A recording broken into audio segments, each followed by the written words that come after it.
Hospitals are feeling the penalties of patients being readmitted in less than 30 days from a discharge. These patients are going home, they're confused with their discharge instructions, or maybe quite simply just not following them. They may be going home and not having any support at home, so they're not getting back in to see their doctor and get their questions answered, or they're not following their diet properly, or getting lab tests done. The Returning Home program of Home Instead Senior Care can support those needs at discharge, get those patients home safely. The home health nurses those are skilled, and so they come in and provide their service.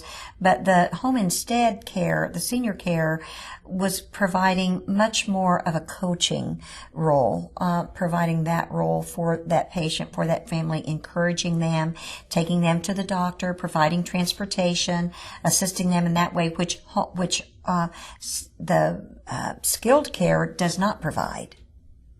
So if a patient needs someone to help them make sure they weigh daily, take their medicines, get to the doctors, and eat correctly, Home Instead has a very important role in healthcare at this point, because those things will make a difference in the patient being successful being home or returning to the hospital.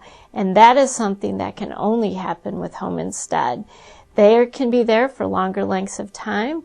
The patient knows when they're coming, and they're dependable. A visiting nurse will show up once or twice a week, which is part of their program, and a physical therapist.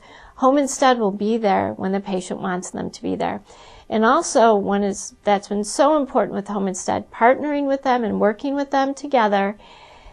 As the patient is explaining to me what's important to them, they actually take that information back, incorporate it into their care, and the patient doesn't even know what's going on. It is a seamless transfer.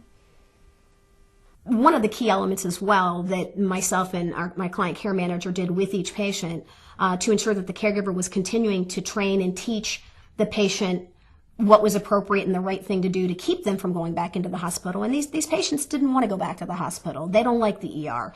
And so most of them really wanted to follow our program. We did a care plan on each patient, again, upon discharge, and the care plan was followed in detail on a daily basis by the caregiver to ensure that they were doing what they were supposed to be doing. One of the things that we had a letter that they had to sign to basically agree to follow what we suggest them to follow. When I went home from the hospital and no one was there, then I had to fess for myself, and that was very difficult.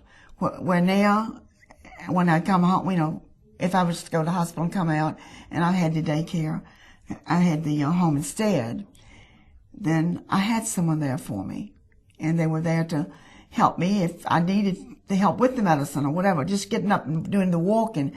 They're my legs and my arms, where they can go and get the things that I need and bring them to me, where I couldn't get up and do it myself.